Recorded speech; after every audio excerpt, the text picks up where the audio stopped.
มักเจ็บหัววินหัวปวดตามต้นตัวปวดหากนอนบ่หลับขับถ่ายบ่สะดวกรู้สึกว่าอ่อนเพลียตามร่างกายคนใดที่เป็นแบบนี้แม่นมีปัญหาทางระบบเลือดหรือการไหลเวียนหลอดเลือดบ่งามเนาะอาจจะเป็นเลือดข้นเลือดขอดเลือดมีสารพิษสารเคมีตกค้างจากอาหารการกินของเฮานี่แหละเนาะหรือถ้าท่านใดอยากรู้รายละเอียดชัดเจนในการเป็นพยาธิแบบนี้บ่อยากเสี่ยงต่อการเป็นพยาธิร้ายเนาะสามารถกวดผ่านระบบเลือดสร้างทุนของพวกเฮาเองมีการกวดอยู่2แบบคือกวดระบบเลือดด้วยการเจาะเลือดและการไหลเวียนหลอดเลือดเนาะฉะนั้นคนใดอยากกวดแบบเฉพาะเจาะจงเลยเนาะก็มีหลายรายการเนาะบ่ว่าจะกวด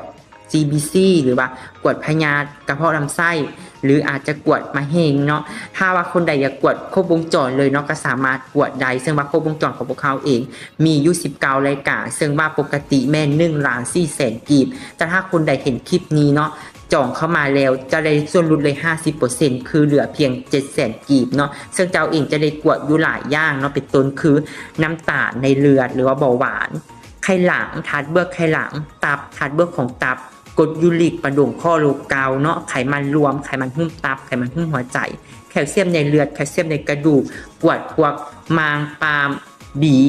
ท่อส่งน้ำบีทงน้ำบีแล้วก็กวดความสมดุลของเม็ดเลือดกวดปัสสาวะกวดอาโจมแล้วก็กวดกรุ๊ปเลือดเหี่ยวพร้อมถ้าว่าคนใดที่ว่าสนใจกวดต่างๆรายการแบบนี้เนาะรวมกับไหลเวียนแม่นถึกอยู่20ปลายรายการนี้สามารถจองคิวเข้ามาได้หรือโทรสอบถามรายละเอียดได้ที่เบอร์ปรากฏขึ้นหน้าจอนี้